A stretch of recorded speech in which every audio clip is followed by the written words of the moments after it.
Amazing. Hello, everyone, and welcome to the My DevSecOps community.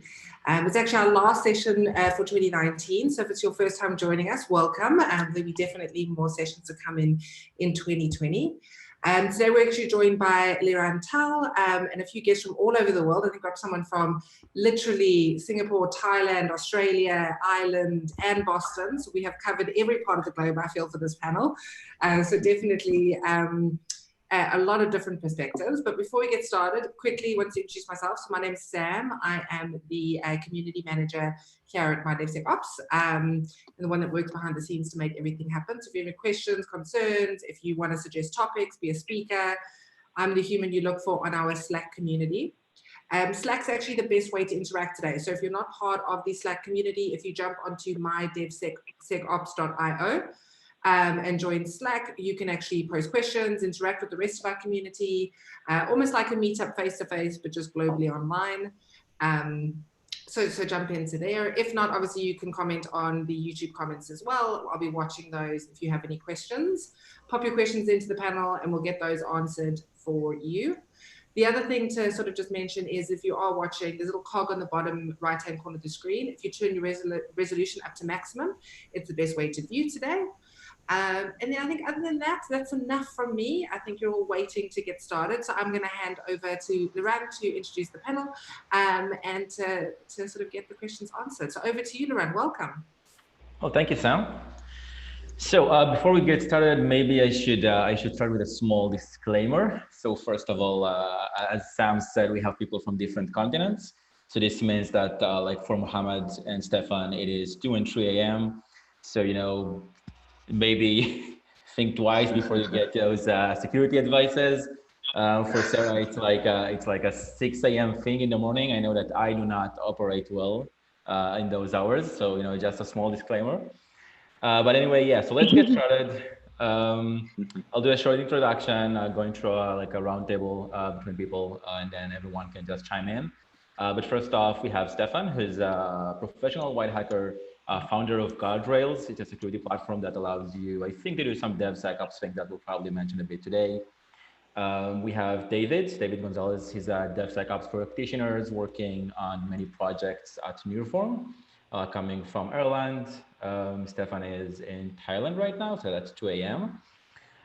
Sarah is joining us as a princess of Microsoft Azure Security, which is an amazing title.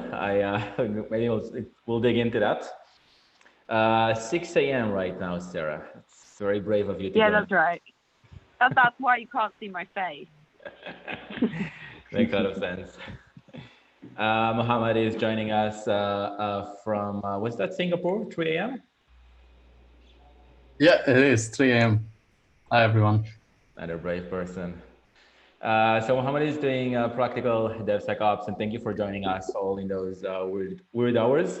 As for myself, I'm a developer advocate at Sneak and doing a lot of stuff around nodes and JavaScript-based security.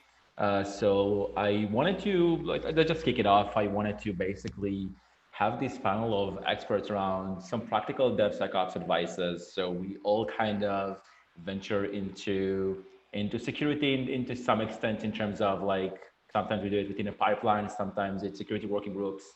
For others here it is things like maybe education and training programs. So I think it would be interesting to get like an advice and some tips to share with everyone else around this whole DevSecOps kind of terminology that relates to all of this.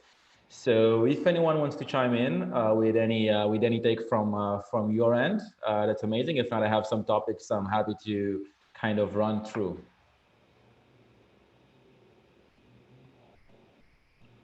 Yeah, everyone. Yeah, I will actually break the ice on that one, Liran, if you let me.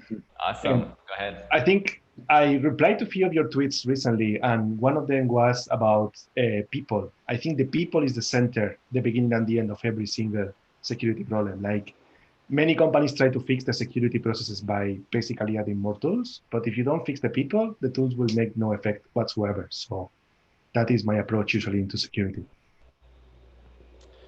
Yeah, great. It's people and culture, right? And how you build things at the end of the day. So maybe let's jump into that with some. So this week, actually earlier this week, so before flying over to Boston, I went to Austin, which is a nice weather change. And we had DevSecOps days, which are really interesting talks, and I want to maybe jump into one of those and just share some of these highlights that I captured from that session. I think it makes a good talking material. So one of those was Matt DeZoro. He's been fairly active around the OWASP community and security, and so I assume some people are familiar with him. He had some kind of like I think it was like a 10 things I learned from my experience doing DevSecOps. I think one of the first items was like traditional security tooling, which is, I am paraphrasing it, but it's mostly saying, I'll see you in 8 hours, thank you, bye, and throwing 500 pages PDFs over developers from the security team and kind of capturing what is traditional AppSec have been maybe for the last, a decade or two. So what are your thoughts around that one? Oh, I would love to start on this one specifically.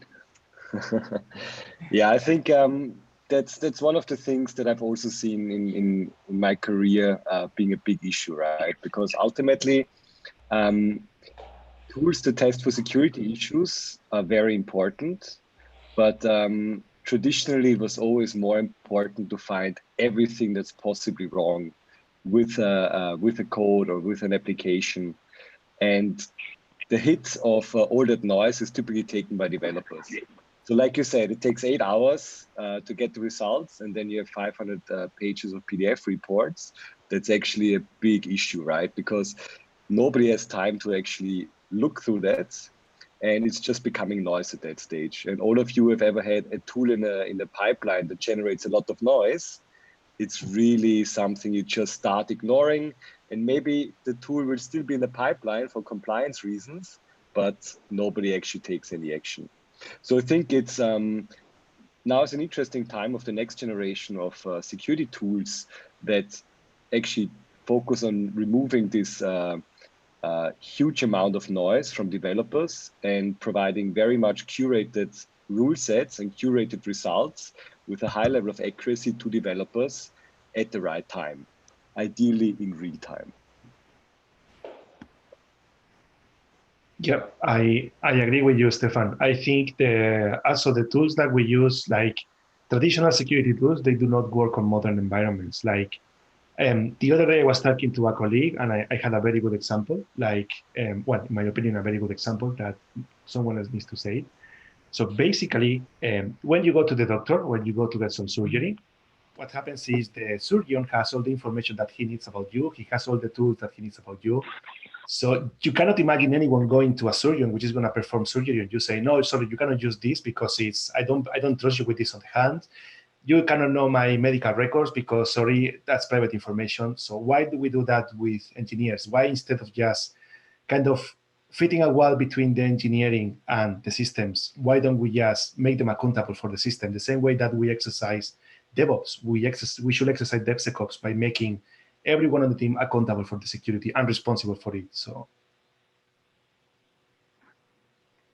it's a good take. I'm gonna spin it around to to a different perspective, and that is one thing I hear a lot with the whole notion of kind of like security is everyone's responsibility is what I'm hearing is like an argument or kind of like a counter against it would be, if it's everyone's security, then who's taking action on it? Because then, everyone kind of expects someone else to do it.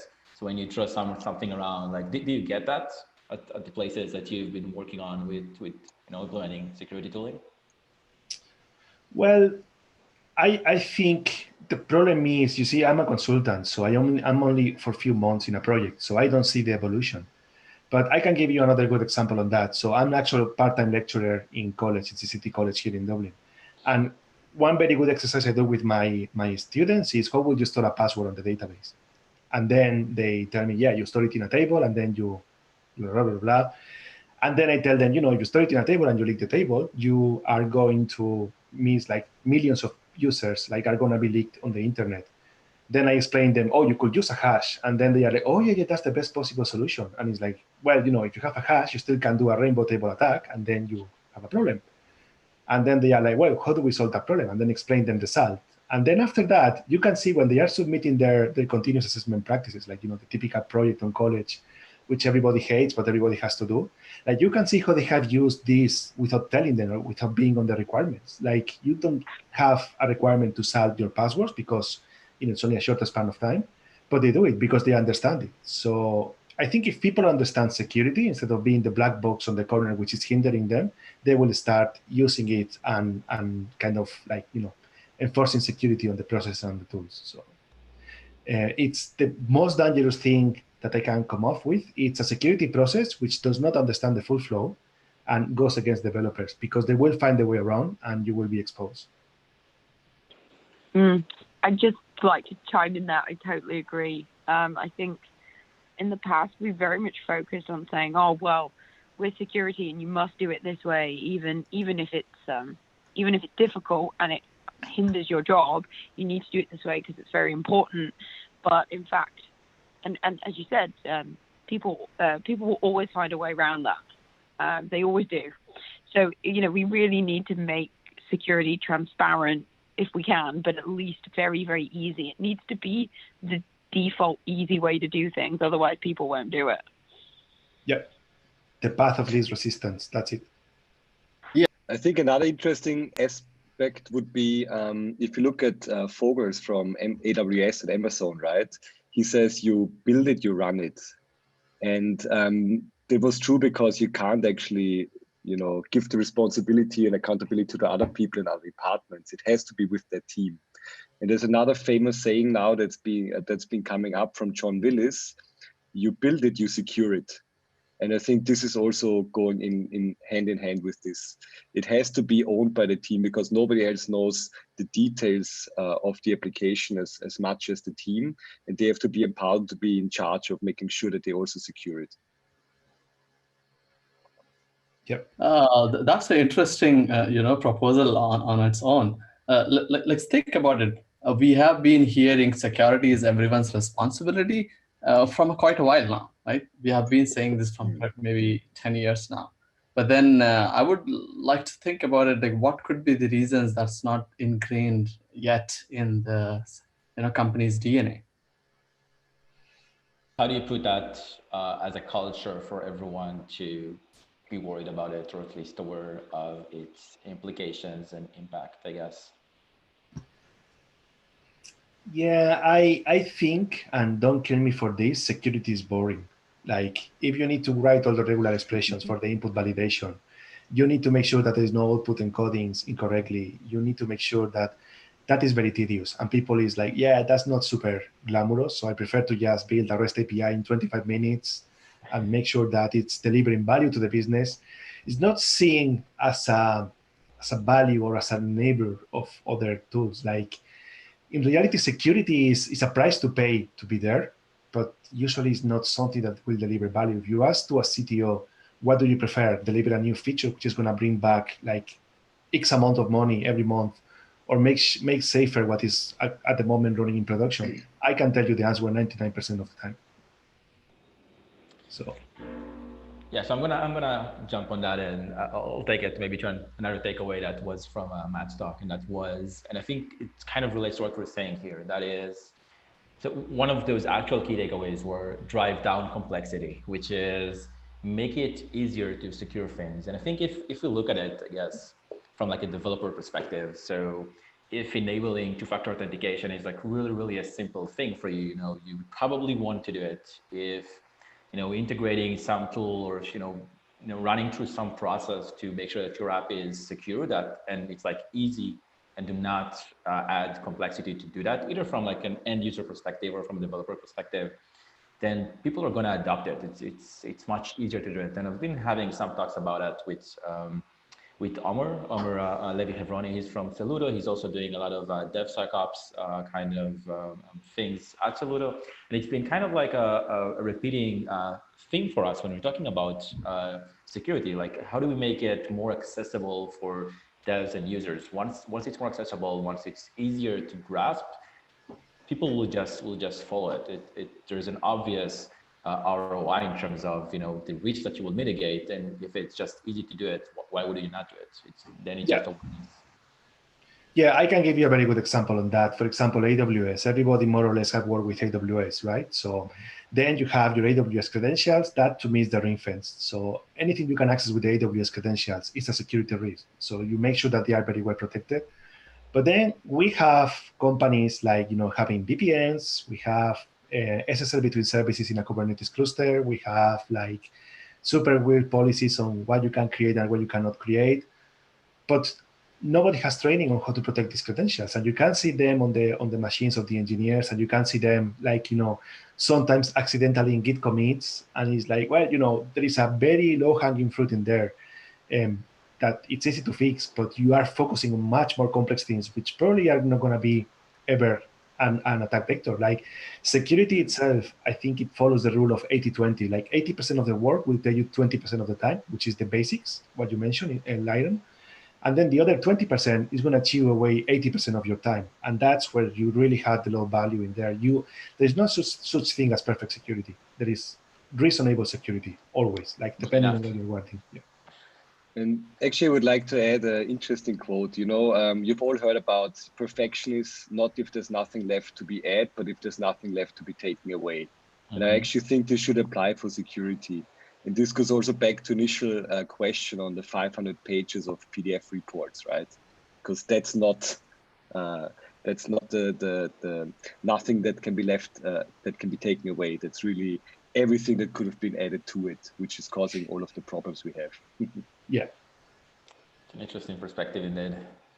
Yeah, I would also like to think when it comes to culture is about a law called Conway's Law. States that if your organization, if you're designing a system, it will produce a design which is similar to your communication structure of an organization. Usually, if you see, the the communication structure defines how you design a system. The companies who are pretty flat in nature, the systems they design are usually pretty fast, innovative, and less of add a lot of bottlenecks to it. So they're pretty nimble, agile, and lean, as we say, right? So yeah, that. Yeah. No, that makes perfect sense. And that applies as well to the design of the systems. The Conway's Law is kind of like, you can see that everywhere. You stop seeing it when you are inside, but once you come fresh into a project and you just get all the information together, it's like, why is this like that? And then you see the structure of the company and it's like, oh, well, that makes perfect sense. So yeah, it's a very funny one. Yeah, especially when it comes to security. We do have a lot of layers. Look at the traditional secure SDLC process. You have at least 17 gates in it, and yeah, we have names as gates. And DevOps says, hey, you should not have any gates. It should be, as Stephen says, guardrails. I have a good take on that. So I'm gonna pick your brains on this as well. So Kat Sweet was actually at that conference earlier this week, and she had this amazing slide. She was saying security is seen as the department of no, while DevOps is seen as the department of YOLO. I guess we have a couple of DevOps people here to tell us if this is true. But if that's the case, then what would be seen as the department of DevSecOps, of those that breach, those walls? If I can chime in, which, as you know by now, I talk a lot, and that's probably in my DNA. So there is no such thing as DevOps, or there is no such thing as Dev. There is DevSecOps or nothing. Like when you are building your DevOps structures or your infrastructure or your company itself, like you really need to think on the security and has to be a first-class citizen. Like my colleague, Alex Knoll, which you probably know as well, like we are good friends and also we work together. He always says the same phrase, like DevSecOps are to technology what management consultants are to business. So you need to make sure that everything is together. It's super hard to retrofit the security back into a running system. Like it's really, really doesn't pay. It's not impossible, but it has to pay dividends really good to avoid doing that from the beginning, because otherwise, the amount of work and the amount of risk you are exposed to is enormous. So.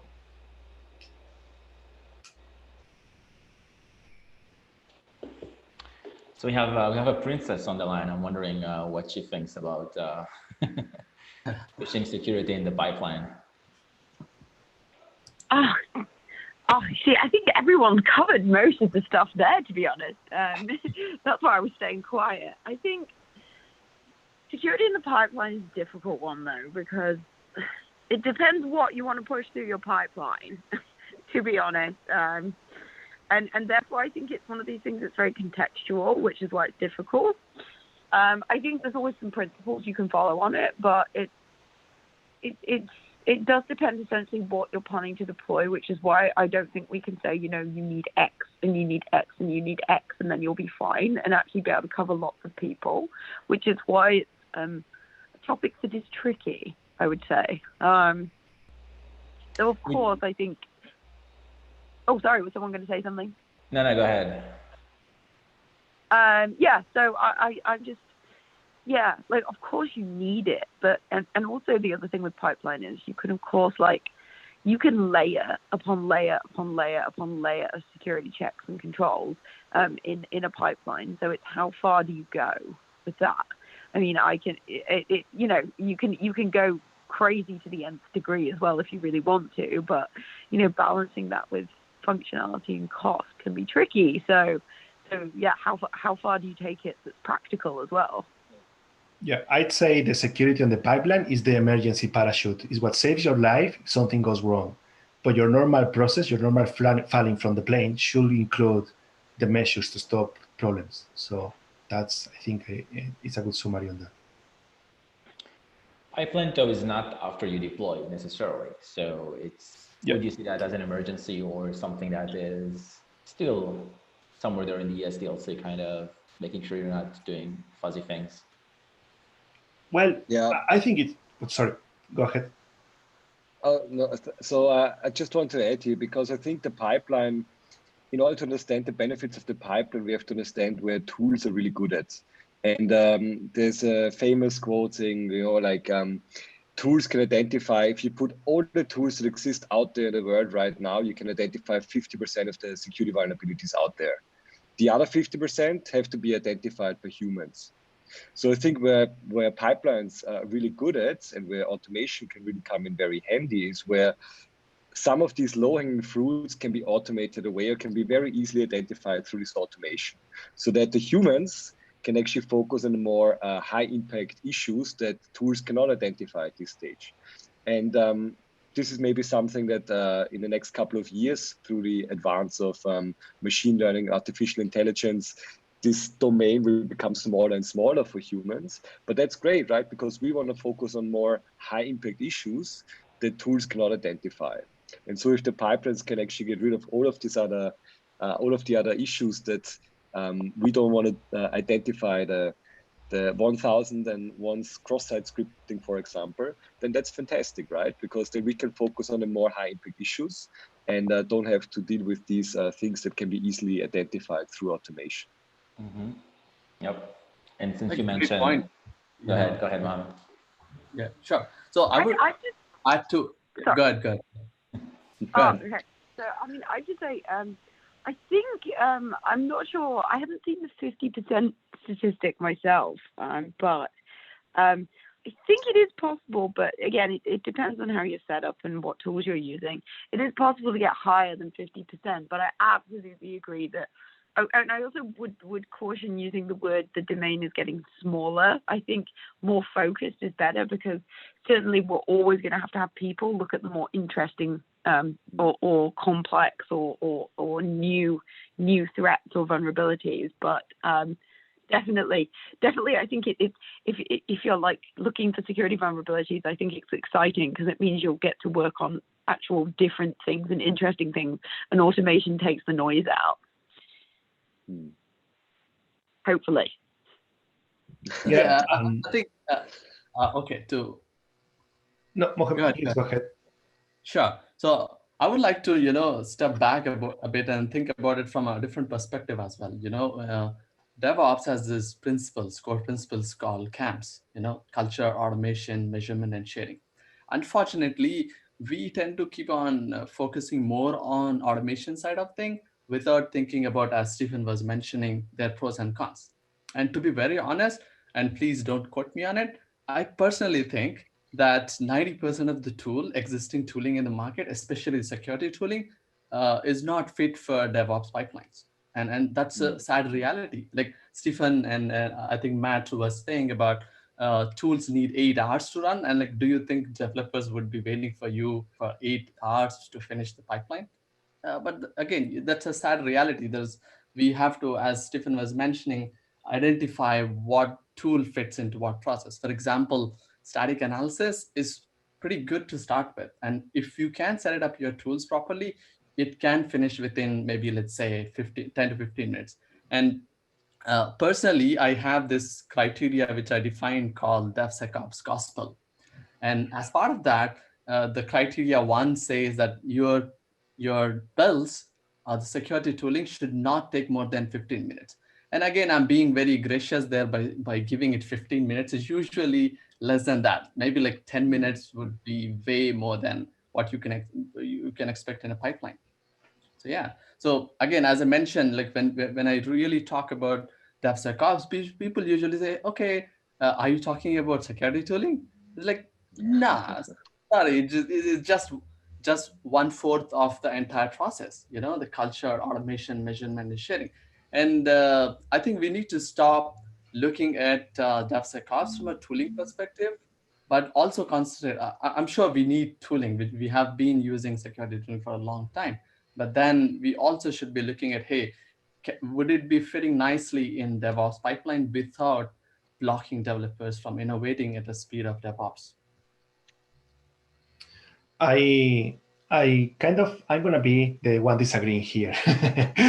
I think, and I really think that in the next few years, we are not gonna see automation of security, but we are going to see tools that support humans to do the work more efficiently. So I think it's too complex of a domain to be able to just automate everything. And at some point, someone is going to turn back and say, wait a second, why don't we, instead of automating like everything and inundate, like flood completely the Slack groups with false positives, which nobody's going to look at? Why don't we just provide support? Like, for example, on my editor, why don't I get just, what is a security vulnerability on my code? What is a pattern which is very similar that was caught before in a code review? Sort of this type of assistance into developers and assistance into engineers in general, to be able to push security into the left instead of waiting until the pipeline triggers to deploy to production, which, by the way, it's already too late. It tells me beforehand this might be a potential issue because whatever reason. I think that's going to be the next trend, in my opinion. Yeah, I'm gonna spin this off into, since we don't have a lot of time, into maybe a couple more thoughts on process tooling, process and culture, and maybe let's talk about some tooling ideas from experience. But I think both of those topics that Mohammed and David were just kind of raising now is taking us to, I saw this question coming in on the live chat about threat modeling in Agile projects. And it kind of like also relates to another takeaway from Matt's talk, which was having like shared clear understanding on what you're building. And this is something that is, I think, ties very directly in terms of what DevOps have always been, right? It's like taking devs and ops together so we understand what we need to build, how to build it right, how is the app supposed to work, how should we containerize it, whatever we need to do there. And this is also tying up into security, I think, and somewhat to threat modeling, because if you have a shared clear understanding across a team, you're bringing all the relevant stakeholders together, so both the ops and security. Maybe at that point, before building it, or very least during building it, and definitely not afterwards, we can talk about properly understanding risks, properly threat modeling it to be able to understand how to build it right from a security perspective as well. and what we should be what risk we should be assuming on ourselves as well. So did you have any expertise on that? I think it kind of aligns with what we've all been saying. I'm just wondering if anyone has any personal experience on that to share. I like, and again, like that's only my experience. Agile is a very interesting enemy of security. Like if you see all the sprints and all the planning on all the story pointing and all the process around, it's all about delivering value. So some people will be like, what is the value of this story? Which, might be fixing one of the security issues of my application, but we never had this attack before. What value is that bringing? So you need to be very sharp to explain that to stakeholders that they need to put their money into that because it's a security concern. So I think that's something I've seen a few times, and in a way, it's really hard to defend, in my opinion. Yeah, so basically trying to would not use quantify, but explain maybe the risks and the value out of not doing a specific security practice. Correct. So yeah, I agree with that. I think, okay, I have a different opinion about it. Is that I think Agile is boon and curse at the same time, and I would like to lean towards more in terms of advantages of it, pros of Agile, which is that, let's say people talk about, hey, your developers are pushing code every 9 seconds, which means they might also be introducing vulnerabilities every 9 seconds, right? Mm-hmm. But then Yep. I would also, it boils down to the same question, right? Is the glass is half full or half empty, right? Yeah. I would like to think it's half full, because then you can fix issues every 9 seconds, So there are definitely, benefits out of Agile. And if we do it properly, then I think, especially with respect to threat modeling, I think can add a lot of value and give power to security team. Sarah, I'm wondering if this is something that you're seeing with like cloud security. Like, do you see, maybe as part of your experience, do you see people adopt cloud specific technologies before or after they understand security implications as well? Or like how does security even like integrate into that story? Well, I think when you're moving to cloud, you're still trying to basically achieve the same thing in security. It's just how you get there will often change. So, the ultimate goal is obviously to still remain secure, and isn't it? I mean, it's very simple when we really kind of distill it down, but how you get there will change a lot, and it's a kind of part of that. Often businesses are looking at going agile at the same time. It's part of a big transformation. So, often they're kind of doing things on lots of fronts. It'll be, let's go agile, let's do DevOps, let's do DevSecOps, let's move into the cloud too. And it's like a big challenge, and it's a journey for everyone, right? You can't just go from 0 to 100 straight away. Nobody can. So usually it's about, and I think people forget this, we don't talk about it as much, is that it's often a staged thing. And so you'll have these interim stages where you might be doing like half agile, half not, because you just can't, you just can't do it, right? And I think it's all kind of usually part of one process. And I think it's a journey, and definitely the tools, the processes, and people. And as we said earlier, I mean, we've talked a lot about tooling, but there is far more to it than that. That's like a quarter of it. We've got to look at the people, the processes, and so all of these different things. Though, everyone's got limits and only so much capacity to do one thing at one time. So it's about sort of businesses going through stages. Organizations going through stages before they get to that final goal of being there. And even then, when they're sort of, I don't want to say they're there and they're finished, you're still going to be constantly evolving and changing. But yeah, it's a big thing to do for anybody. Yeah, I agree with that. And I think what I'm taking even the most out of it is, it's like security, and we talked about it again, we mentioned that like in this talk, is security is not an absolute thing as well. There's no like silver lining of how to do something, silver bullet on how to do something. it is most of kind of, I would not say do it as you go, but there's no one thing now, no one guideline that this is how you need to do security for everyone, since there's a lot of context involved in understanding what is right for you. And I'm wondering, like, have you seen something like say Kubernetes security best practices work for people? I mean, you could give them maybe that as like maybe a starting point. Maybe it's not, maybe not all those 10 whatever best practices would apply, but at least it will give them, these people some place to begin with. So this is kind of like culture awareness, practical dev related or engineer related security practices they could just start with. Well, if I can chime in on that, everything on security, we might look smart, we might sound smart, but we are not. Everything we manage is try to get the systems and the people to have only the access to what they need to have. And in Kubernetes, it's exactly the same. So if an application is supposed to access a database, give access to just the database, not everything else. So just keep the access to the minimum.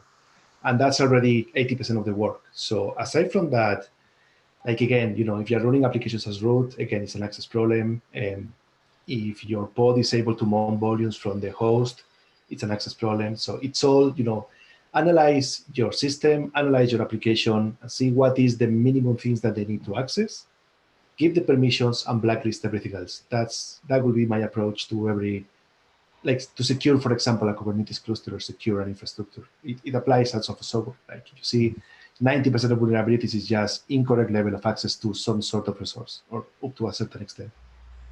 That would be my takeaway. Yeah. I also would like to add one more thought on the question of threat modeling in Agile projects in general, or threat modeling in general, because I think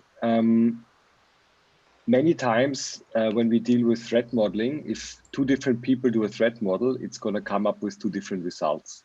It's very, very much depending on who does it, how experienced these people are, etc., which in its own right is already a problem. And I've really tried very hard solving this problem of threat modeling myself in the past, and I have to admit I failed because it's just such a hard one to figure out. But I think maybe it's not asking the right questions in that case, right? Because ultimately, if you look at applications nowadays, 99% of the applications will do something very, very similar. It's a web app, it's a mobile app. So it's not a lot of people are coming up with an architecture that is like completely vastly different to any other application out there, right? So I think it's going to be more beneficial thinking in terms of reference architectures that have been secured, that have been vetted, has been stress tested by industry experts and by experts from many different areas, that then become like the blueprint for how to actually come up with the right requirements to develop these applications. And then it stops becoming this cat and mouse game where, okay, have we secured this now? What about this new feature? Is it actually good or not? Because it's actually built upon a very solid foundation that is a agreed upon standard, so to say. Yeah, if that makes sense. Yeah, no, I agree with that. I think if we can apply that to either engineering perspective, it's like if you take 10 software architects and you give them to design a system, you'll probably get like 12 different outcomes, right? It's a lot of context and experience, and people will get apply their own perspectives and where they came from, what they've done in the past into a system and deploy it or develop or design it in a different way. Security, in a sense, I guess, is kind of similar with the threat modeling activity, except I think what it enables, besides like generally probably being a good practice, is maybe the discussion around security, right? Because now you have like a way to facilitate, let's understand what is the security perspective, and there's a discussion being facilitated across, different stakeholders building that. So even though outcome might differ between, three individuals doing the threat modeling exercise, at the very least, you're creating some kind of awareness and culture of, let's talk about security. So I would say, at the least, you're getting like 50% buy-in at that point, maybe just by doing that. Yeah, totally. Yeah. I think that's an interesting alternative to consider. Cool. Do anyone want to chime in on any other of these topics, or should we move on to maybe some tooling ideas? I have one small question if there is time. It's because we're talking about security as if it was a uniform, well, not as if it was a uniform thing, but as if it was kind of like an approach, size, and shape for everyone. But what about highly regulated industries? Because if you read the text on the ISO 27001 and similars, like it's scary. Like you really will struggle to do DevOps in a company which is regulated and has to be audited via ISO. Like it's really, really hard. So same thing with security. Yeah, I think that after that statement, David, I'm going to check that my flight pack doesn't have a Boeing 737 used. Thank you for mentioning highly regulated industries.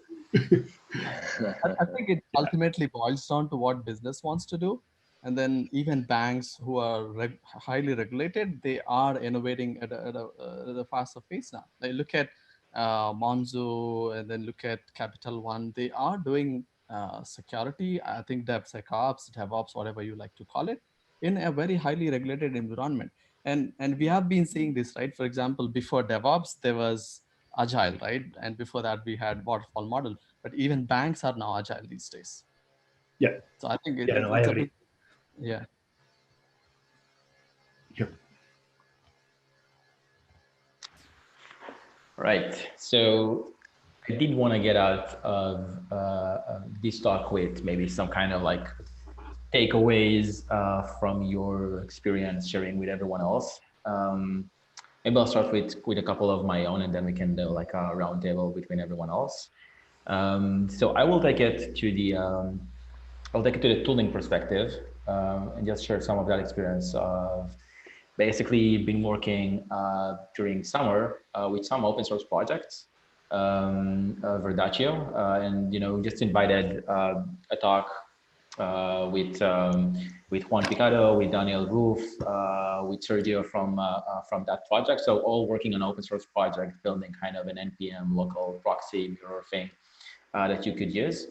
And what we started doing is trying to take security and push that into open source project maintainers, right? The developers that do that, because a lot of times we all use open source. We're all kind of like affected by things like a supply chain attack or something like that.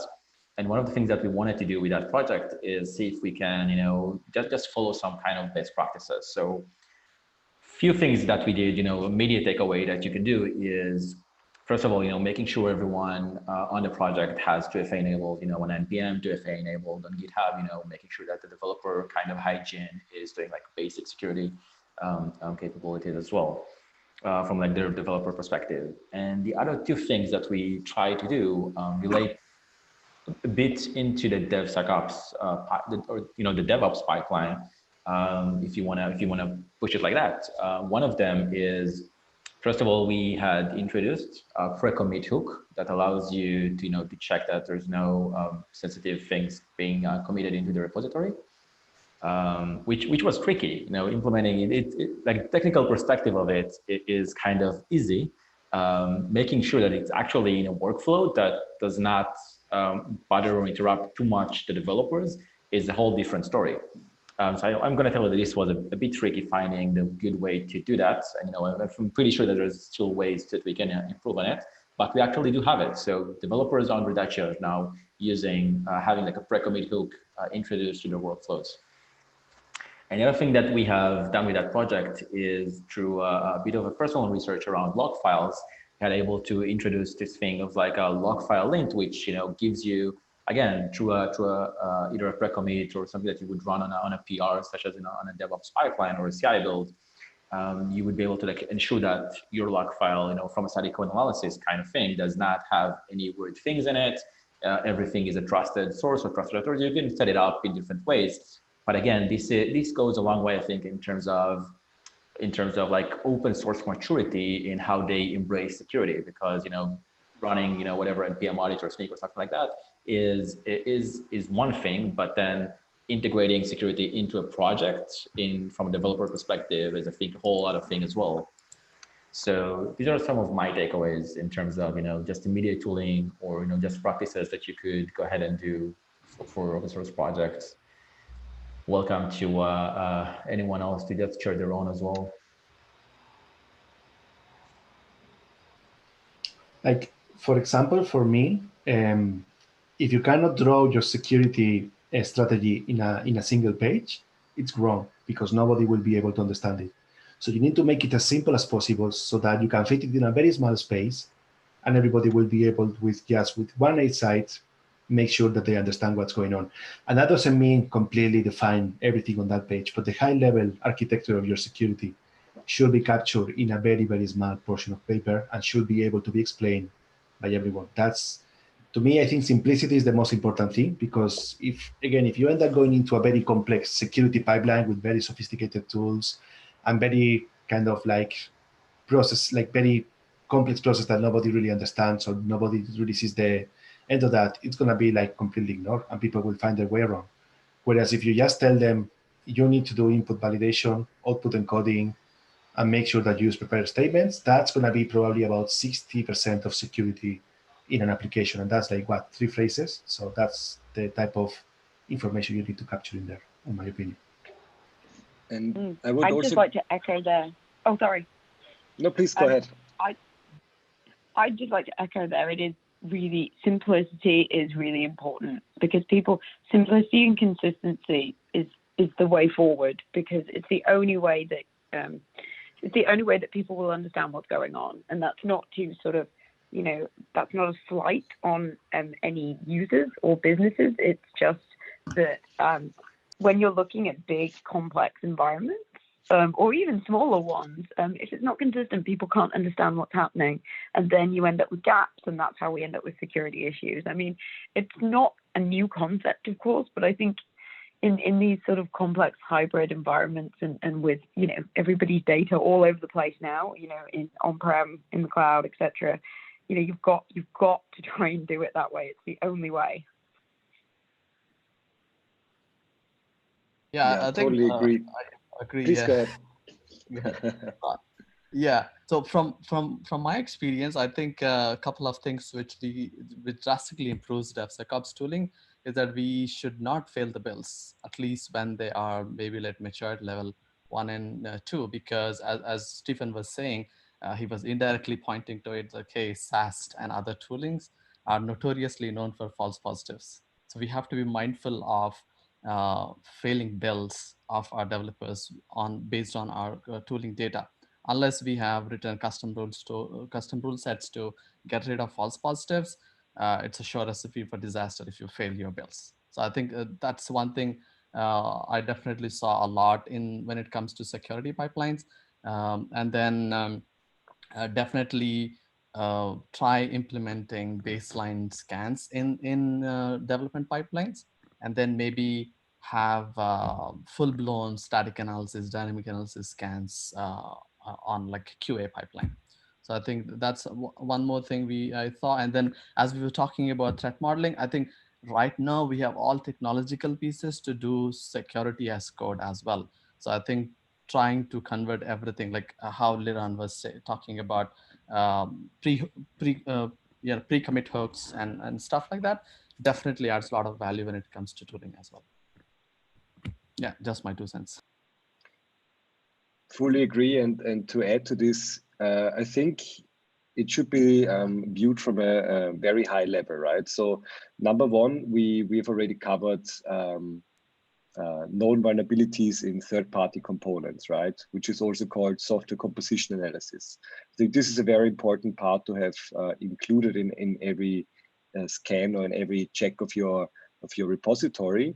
And on top of that, like Liran has just shared in Slack, prevent secrets from leaking to source control, like for the Verdaccio project. Another very important part, because nowadays the amount of API keys and tokens and other sensitive information that we have in our repository, once this is exposed, it can immediately lead to a complete compromise of our entire AWS or Azure or whatever else cloud platform, which is super critical, right? And it can be just one tiny mistake to make this happen. So SCA, software composition analysis, SIS, which is the sensitive information scanning, and of course also the bespoke code that is being written, right? Because even though that most of the modern applications are actually, let's say 80% built on open source components, what about these 20% that really are the business logic and the important piece that is, setting your application apart? I think this is also very much important to look at this, and this is what also Imran said in terms of, if these tools have too many false positives, one of the key features you should look for is differential scans. Because if you're working in pull requests as your modern development team workflow, then you can already limit the amount of noise, but just looking at the issues that are introduced in this new changed lines of code in this pull request or merge request if you're on GitLab.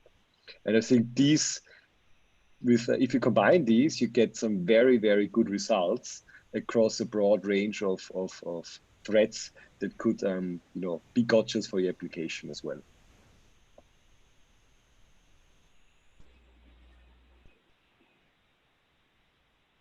David, Sarah, any kind of last takeaways from you as well? Anything you want to share with the rest of us? From me? Yeah, if there's like any, I know, well, for you it's like just evening, but for Sarah it's like, it's she's still doing Like 6 a.m. like having 3 cups of coffee probably by now. Well, yeah, I mean, like the final exposure to security is the engineers, the ones that are building the product or the application or whatever you're building. So if you are working on security, make sure that you regularly catch up with them, because if the environment is not favorable, what is going to happen is the developers will already know their way around your security policies, but you won't, and you won't notice until it's too late. So I'd say having a very good culture of non-clashing IT departments versus security, it's probably the first step into a reasonable security policy. Like de-escalate the tensions between security and between the engineering department. It's super important. This is what you say, Leighton. So we were talking about the security is always the no people. It shouldn't be like that. It should be like, not, but here is a solution for your problem, instead of just a plain no. Because otherwise, like you won't feel like approachable. Mm-hmm. Yep. Yeah. Yeah, it's great you brought us back to culture aspect of DevOps or DevSecOps. I mean, I see it every day. Like I see it in many projects I've worked on the past, and it's always the same. Like you can have as many fancy tools as you want. If the process is not correct and the mindset of the people is not correct, there is always a way around, always. Yeah, I couldn't agree more. Yeah.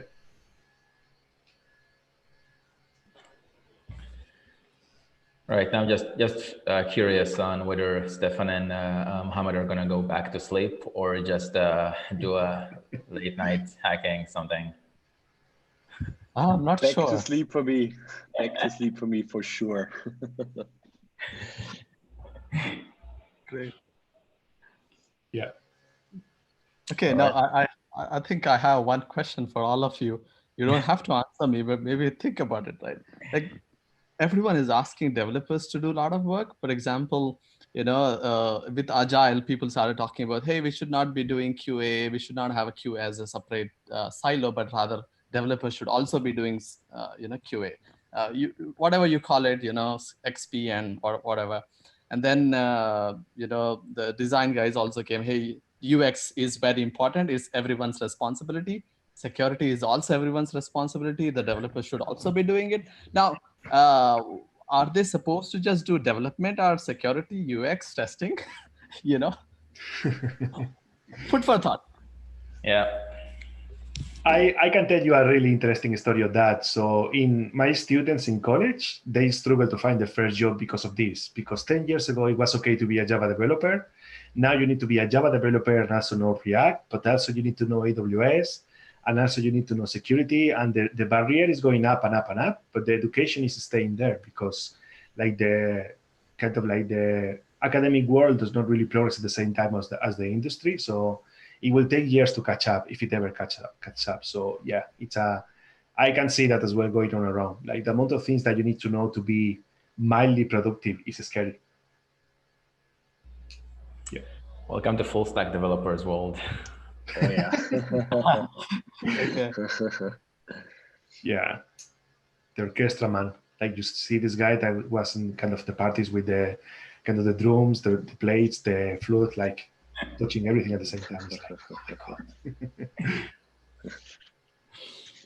All right, We are so doomed, huh? go ahead. No, I was just saying, are we doomed? Yeah. We are. We have always I'd say been we doomed. Just realizing it now. That's it. I'd say we are blessed. Like in which other industry you have exposure to too many aspects of the same. Like none of them. Like if you are an architect, you will be like doing architect things, but here you will need to understand the business, you will need to understand the technology, you need to understand the people, and it's like, yeah, it's amazing. Never a dull moment, that's for sure. Are you saying our jobs are secure for one more decade? I hope so. I wouldn't go that far, but That's exactly what I was just about to say. Well, maybe not for the next decade, but I'm sure that on the plus side, it keeps us all in gainful employment. Yeah. Yep. All right, so we are a bit out of time, so I'm going to wrap up. I want to thank you all for joining us. It's been a pleasure having you here. So Stefan, David, Sarah, Muhammad, thank you all for coming here. It's an honor for me to have you here. So for some of you, have a great day. For the rest, maybe a good night. And for, I don't know, the other few, maybe happy hacking for the rest of the night. Sam, do you want to wrap us up? Yeah, so thank you again, Liran. Thank you to you as well for facilitating such a great conversation, and for everyone in every time zone under the sun. As Liran says, sleep, don't sleep, have fun. But yeah, that's all we have time for today. For anyone watching the session post live, you can still join our Slack channel, mydevsecops.io, and pop in there and ask the questions that you have. I know a lot of the panelists are members of the community. And so if they don't answer, there's a bunch of people in there that can answer. So please join, ask questions. Hopefully this is a panel that we can almost keep talking about with or without the live streaming on YouTube. That is our last session for this year though. So you can catch us in January again. So keep an eye out, but please share, comment, let us know what you're doing. We are on the hunt for speakers and different topic types. So please reach out. And also a little bit of a special announcement. In 2020, we will also be doing face-to-face events. So we've got some in London coming up, some on Sarah's side of the world in Australia and New Zealand, some in Bristol. And so one, if you're around, we'd love to meet you in person. And two, if we don't have an event in your city, let us know, ping me, and we can try get one there. So again, thank you to everyone. A final note that obviously the Secure Developer is brought to you by Sneak. We couldn't do this without them. It's a great tool. So check them out. But have a wonderful evening, everyone, or day, or morning, or whatever it may be.